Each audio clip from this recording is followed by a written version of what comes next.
তো আজকে আমরা যেতে চলেছি উড়িষ্যার কান্টিল্য জেলায় অবস্থিত নীলমাধব মন্দির।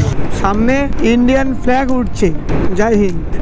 সত্যি মানে ইন্ডিয়ান ফ্ল্যাগ এরকম উঠতে দেখলে না শান্তি লাগে মনে। খালি রাস্তাটা দেখো, এদিকে কিন্তু পুরো ধান ক্ষেত, এদিকেও ধান ক্ষেত, আর ওখান থেকে ট্রেন লাইন, আলাদাই লাগছে রাস্তাটা। আমরা পাহাড়ের কাছাকাছি যাচ্ছি, কি সুন্দর লাগছে, এটা বিউটি। এইসব ভিউ দেখার জন্যই তো বাইক নিয়ে বেরোনো। নীলমাধব মন্দির কিন্তু ব্রহ্মাদ্রি পাহাড়ের ওপর অবস্থিত। এই জন্য যখন তোমরা মন্দিরে প্রবেশ করবে অনেকগুলো সিঁড়ি বেয়ে কিন্তু মন্দিরে প্রবেশ করতে হবে।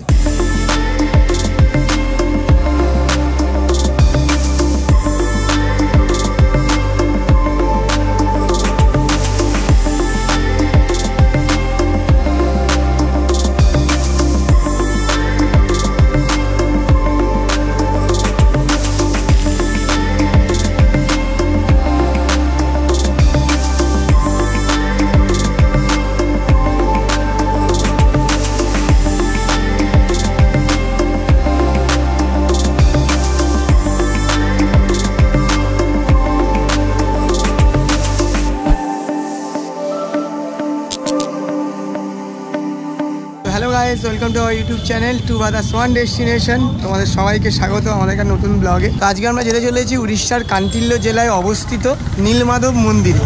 আর দেখো, বাবাই কিন্তু আজকে হন্ডা সাইন এসপি নিয়েছে, কারণ কালকে আমরা স্কুটি নিয়েছিলাম আর আজকে ও নিয়েছে হন্ডা সাইন এসপি, যেটা 500 টাকায় চার্জ করেছে একদিনের ভাড়া। তো এখানে আমার বাইক রেডি, ওই দিকে দেখো আকাশ আর বাবু দাঁড়িয়ে আছে। তো চলো ঝটাপট রেডি হয়ে আমরা বেরোই আজকের ডেস্টিনেশনে। এখন ঘড়িতে বাজে 11:15 আর আমরা বেরিয়ে পড়লাম নীলমাধব মন্দিরের উদ্দেশ্যে। আর এখান থেকে গুগল ম্যাপে দেখাচ্ছে 3 ঘন্টা 5 মিনিট টাইম লাগবে, যেটা 115 কিলোমিটার আমাদের পুরী থেকে দেখাচ্ছে। মোটামুটি অ্যাপ্রক্স ধরে রাখো 11 থেকে 3 ঘন্টা, মানে আমরা দুটো 10-15 নাগাদ পৌঁছে যাব। তো আজকের জার্নিটা কিন্তু আমাদের একটু লং রয়েছে, তো আজকে মোটামুটি একটু স্পিডেই চালাবো, চালিয়ে তাড়াতাড়ি মানে মোটামুটি মানে সেফের স্পিডে চালিয়ে তাড়াতাড়ি যাওয়ার চেষ্টা করব, কারণ আমাদের তাড়াতাড়ি আসতেও হবে। আমরা যে বাইক রেন্ট নিয়েছি ওটা কিন্তু রাত 8টার মধ্যে আবার রিটার্ন দিতে হবে, আর দেরি হয়ে গেলে তার কিন্তু আবার পরের দিনে ভাড়াও ওদের দিতে হবে। তো আমরা পুরী থেকে বেরিয়ে কিন্তু ভুবনেশ্বরের দিকে যে হাইওয়েটা যাচ্ছে, মানে যে রাস্তাটা যাচ্ছে, আমরা কিন্তু ওই রাস্তাটা ধরে নিয়েছি। আর এটা কিন্তু ওয়ান ওয়ে রাস্তা, আর রাস্তাও কিন্তু পুরো একদম মাখনের মতো। তো চালিয়ে মজা আসছে। আর কালকে কিন্তু আমরা এই রাস্তা থেকেই গেছিলাম, মানে হোটেলে আমরা যখন ফিরেছিলাম কালকে, তখন কিন্তু এই রাস্তা থেকেই আমরা ফিরেছিলাম। তো রাস্তার কন্ডিশন কিন্তু খুবই ভালো।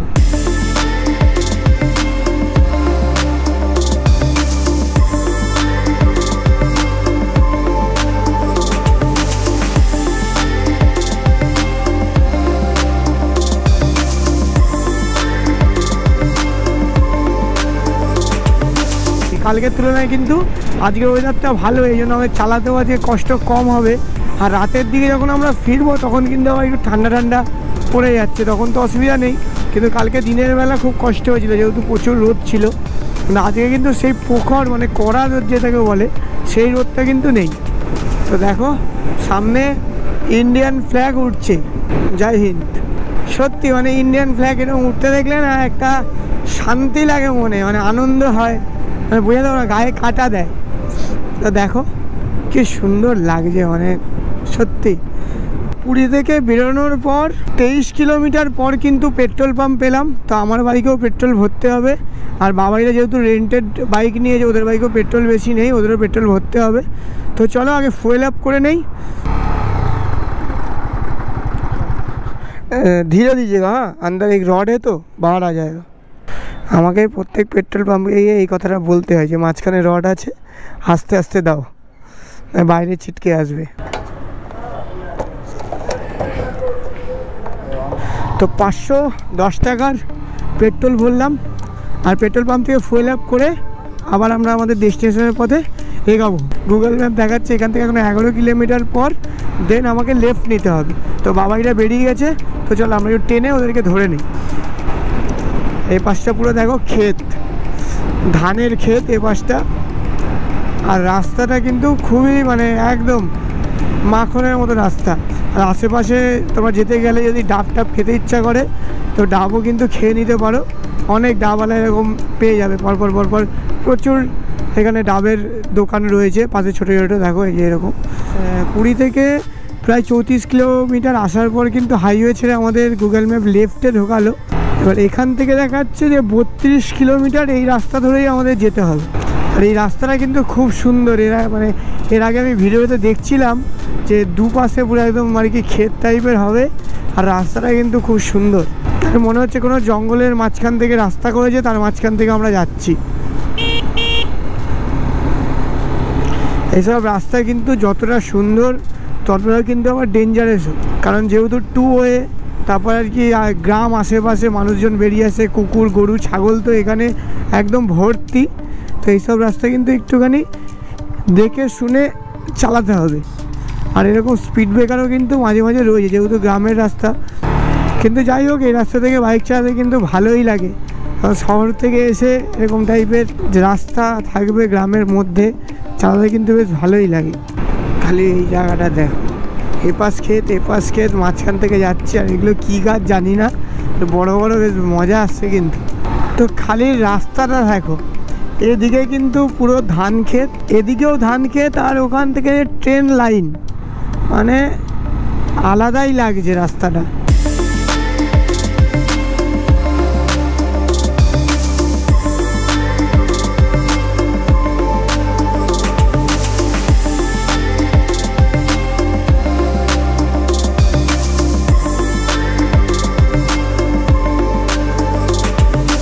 দুপুর 12টা বাজে, তবু হালকা হালকা কিন্তু ঠান্ডা একটা হাওয়া, বাইক চালাতে ঠান্ডা হাওয়া লাগছে, যেটা আমাদের কিন্তু অন্য হাইওয়ে ছিল না। যখন এই গ্রামের মধ্যে ঢুকলাম তখন কিন্তু সেটা ফিল করতে পারছি। সামনে স্কুটিওয়ালা হুট করে আমাকে দেখতে চললো, কী রে বাবা, বাবাইরা পাশে আসলো নাকি? তো আবার দেখি না, আবার একই স্কুটিতে কিন্তু 4 জন যাচ্ছে, একদম ফ্যামিলি প্ল্যানিং। যাই হোক, এটা এইসব রাস্তায় গ্রামের মানুষ ওরা কী বা করবে, আর যাতায়াতের জন্য কিন্তু এরকম করেই যেতে হয়। কাকু আমাকে দেখেই যাচ্ছে, ভাবছে শালা এ কী লাগিয়েছে হেলমেটের মধ্যে, ভগবান জানে, এটাই কিন্তু ভেবেই যাচ্ছে তখন থেকে। তো এতক্ষণ কিন্তু রাস্তা ভালো ছিল, আর এখন কিন্তু এরকম দেখো সিমেন্টেড রোড, আর ছোটো ছোটো প্রচুর কিন্তু পটহোলও রয়েছে, তার সঙ্গে বাম্পার বা স্পিড ব্রেকার যাই বলো সেগুলো। তার মধ্যে দেখো এরকম বাজার। তো যাই হোক, সব রাস্তায় তো আমাদের পেরোতে হবে এক জায়গায় যেতে গেলে। যেমন আমরা হাইওয়ে পাবো, সেরকম কিছু গ্রামের রাস্তা সুন্দর পাবো, কিছু এরকম ভাঙাচোরা রাস্তা পাবো। আবার কিছু জায়গায় হতে পারে কি রাস্তাই নেই, হয়তো ইট ভাঙা দিয়ে রাস্তা করা আছে, সেরকম জায়গাতেও কিন্তু আমাদের যেতে হবে। তো তাতে কোনো কমপ্লেন রাখলে আমাদের চলবে না, কারণ আমরা ঘুরতে বেরিয়েছি আর এইগুলো এক্সপিরিয়েন্স করতেই কিন্তু বেরিয়েছি। তো যাই হোক, এক্সপিরিয়েন্স কিন্তু এই গ্রামের মধ্যে দেখেছি আমাদের খুব ভালো হচ্ছে। আর আকাশ বলছে যে ভাই আমার তো হেভি মজা আসছে, মানে রাস্তাটা এত সুন্দর।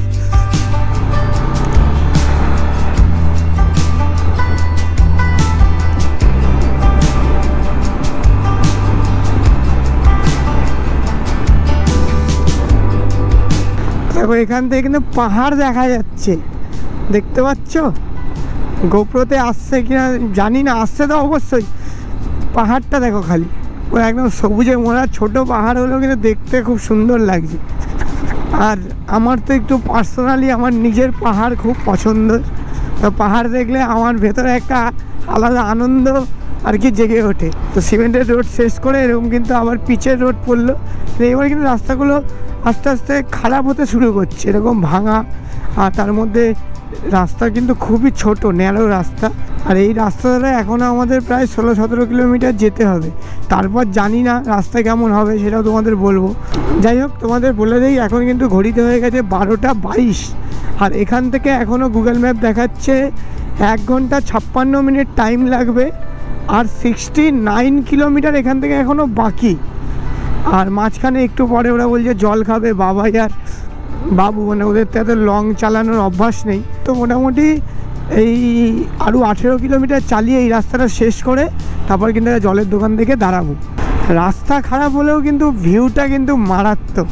তো বিল্লু বরাবর একটা মুভি আছে, ওই মুভিতে একটা মানে যেই গ্রামে সবাই থাকবে আর কি, পুরো একদম ওই গ্রামটার মতো ভিউ লাগছে। এটা কি হলো?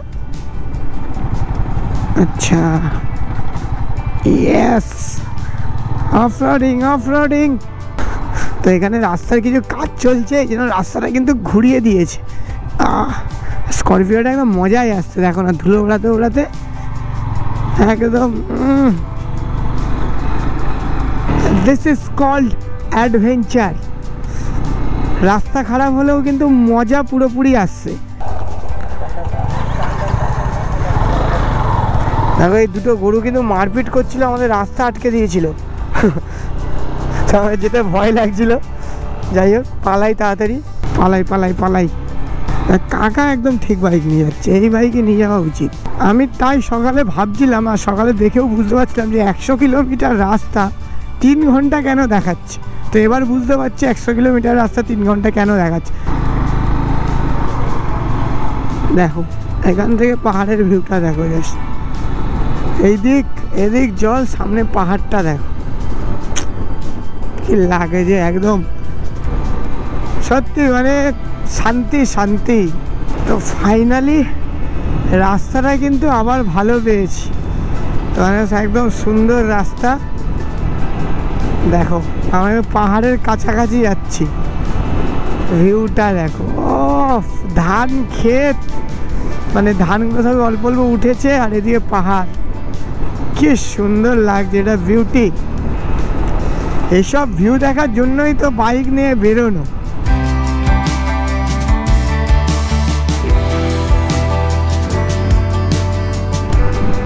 পাহাড় পাহাড় পাহাড়, এই পাহাড়টাকে কিন্তু আমরা দূর থেকে দেখতে পাচ্ছিলাম, সমুদ্রের ঢেউয়ের মতো। এই দেখো, এবার সামনে থেকে দেখো।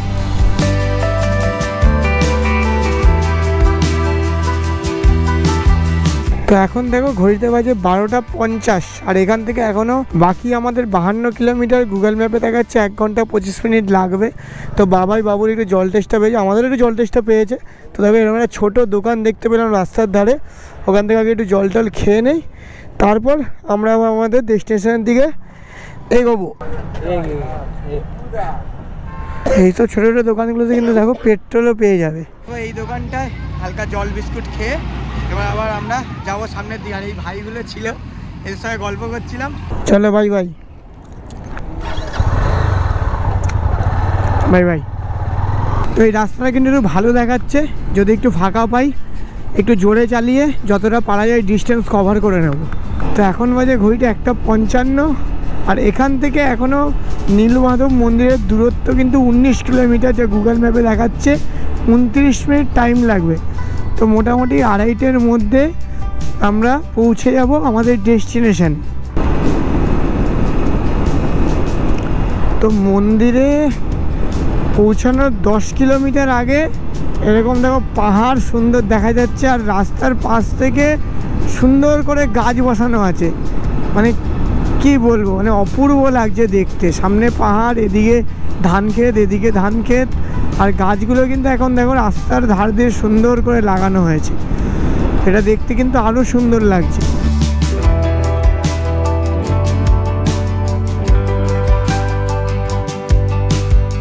তো দেখো এখন ঘড়িতে বাজে 2:25, আর আমরা পৌঁছে গেছি নীলমাধব মন্দিরের কাছাকাছি। তো এখানেই কোথাও পার্কিং করতে হবে বাইকটাকে, পার্কিং করে তারপর আমাদের মন্দিরে যেতে হবে। এটাই মনে হচ্ছে পার্কিং।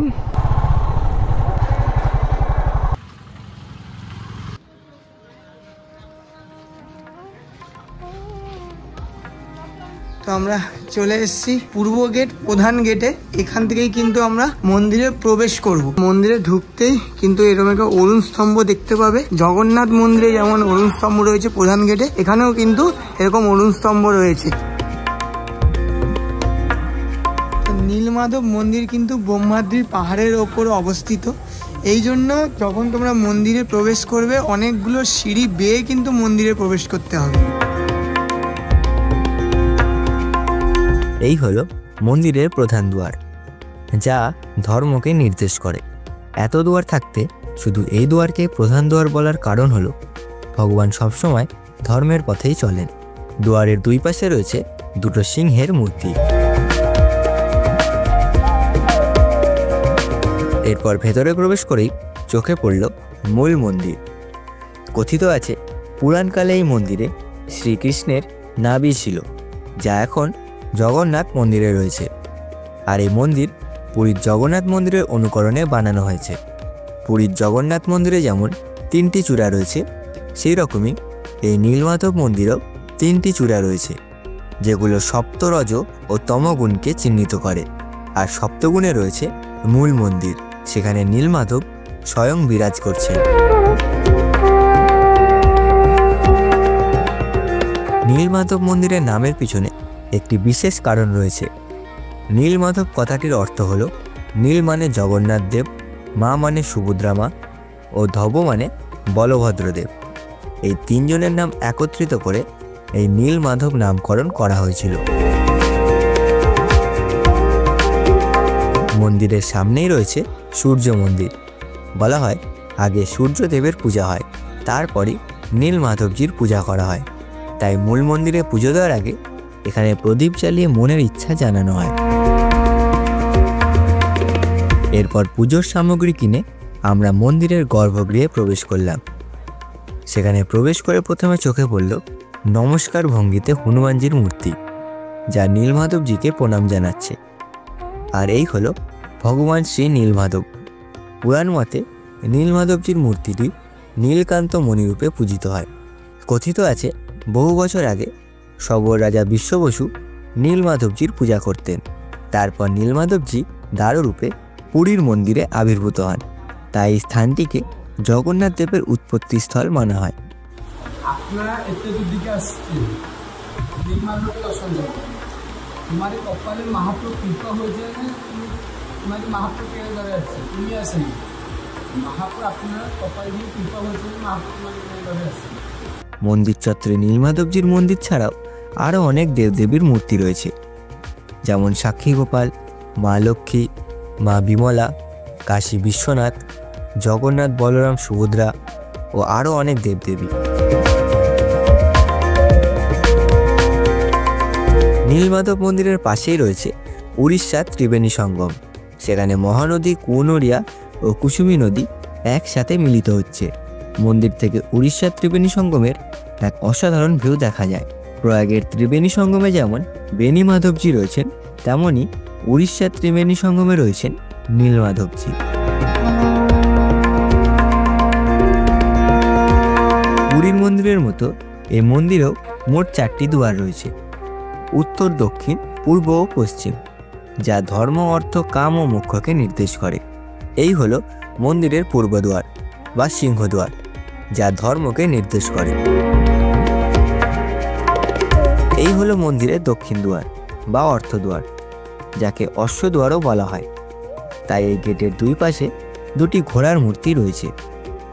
প্রাচীনকালে এই দুয়ার থেকে শুধু রাজারাই মন্দিরে প্রবেশ করত।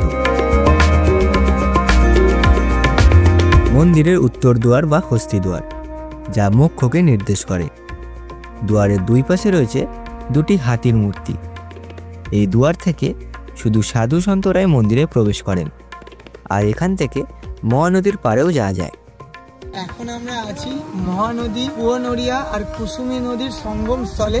আর এদিক দিয়ে কিন্তু উত্তর গেট দিয়ে আসলে তোমরা এই নদীর পাড়টি দেখতে পাবে। আর এখানে কিন্তু বোটিং টোটিং করার অনেক কিছু অ্যাক্টিভিটি রয়েছে। তোমরা চাইলে এখানে কিন্তু স্নানও করতে পারো, এখানে স্নানের ব্যবস্থাও আছে।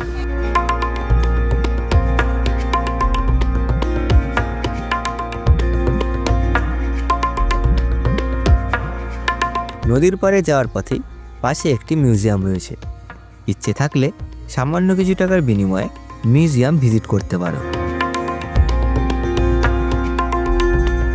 এই হলো মন্দিরের পশ্চিম দুয়ার বা কামদুয়ার, যাকে ব্যাঘ্র দুয়ারও বলা হয়। তাই গেটের 2 পাশে বাঘের 2টো মূর্তি রয়েছে। পশ্চিম দুয়ারের পাশেই রয়েছে একটি হনুমান মন্দির। এই মন্দিরটি পদ্মাদ্রি পাহাড়ে অবস্থিত। এখানে হনুমানজির মূর্তিটি মনুষ্য রূপে রয়েছে।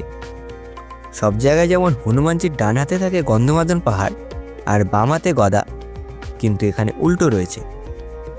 ডান হাতে গদা আর বাম হাতে তুলসীমালা নিয়ে রাম সীতার জপ করছেন, আর পায়ের নিচে রয়েছে শনি গ্রহ।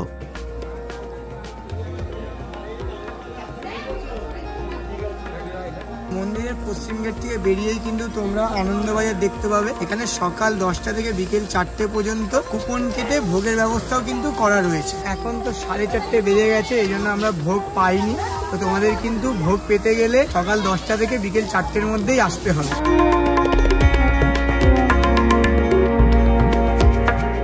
আমরা নীলমাধব মন্দিরে পুজো দিতে এসেছিলাম। তো এই পান্ডাজি কিন্তু আমাদের পুজো করিয়েছে, সব কিছু করিয়েছে। তো তোমরা যদি নীলমাধব মন্দিরে আসো তো পান্ডাজির নাম নাম্বার পান্ডাজি বলে দিচ্ছে, ওনার সাথে কন্ট্যাক্ট করতে হবে। উনি কিন্তু খুব ভালো করে আমাদের পুজো করিয়েছে। তো তোমার নাম আর নাম্বার? আমার নাম হচ্ছে রামেশ্বর মিশ্র, নীলমাধব পান্ডা আমি। আমার নম্বর 9861312117। জয় নীলমাধব, জয় জগন্নাথ। জয় জগন্নাথ, জগন্নাথ। নীলমাধব মন্দির কিন্তু আমরা খুব ভালোভাবে দর্শন করেছি। আর এখন সন্ধেও হয়ে গেছে, আমাদের পুরী ফিরতে হবে। আর আমাদের আগে কিন্তু বাবাই আর বাবু, মানে আমার যে দুই বন্ধু ছিল ওরা আগে চলে গেছে। তো চলো সরাসরি দেখা হচ্ছে গোপ্রো মোডে। তো আমরা মন্দির থেকে কিন্তু বাইকের সামনে চলে এসেছি। তো এখন দেখো 5:23, সন্ধেও হয়ে গেছে আর অন্ধকারও হয়ে গেছে। তো রাস্তায় আর বেশি ভিডিও বানাবো না, যতটা পারবো বানাবো। বাকি তোমাদের সঙ্গে হোটেলে গিয়ে কথা হচ্ছে।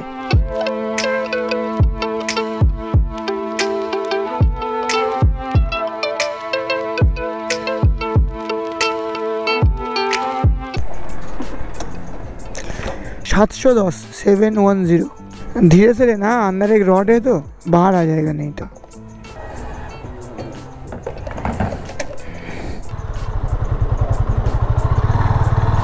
তোমাদের বাইকে ফুয়েল কিন্তু কম ছিল, এই জন্য বাইক আবার ফুল ট্যাঙ্ক করে ফুয়েল আপ করে আবার আমরা পুরীর দিকে এগাচ্ছি। তো এখন কিন্তু ঘড়িতে 7:35 হয়ে গেছে। আর এখান থেকে এখনও আমাদের পুরী মোটামুটি 1 ঘন্টা টাইম লাগবে যেতে। তো চলো অন্ধকারে আর কি কথা বলবো, পুরীর দিকে যেতে থাকি।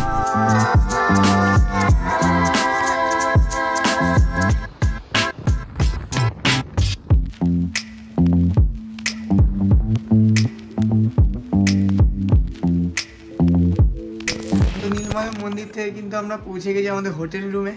তো চলো আজকে ভিডিওটা এখানেই শেষ করছি। ভিডিওটা যদি ভালো লেগে থাকে লাইক কমেন্ট আর শেয়ার করে দিও, আর চ্যানেলটাকে অবশ্যই সাবস্ক্রাইব করে দিও। ততক্ষণের জন্য ride hard ride safe use helmet. জয় হিন্দ, বন্দে মাতরম, বাই বাই, জয় জগন্নাথ।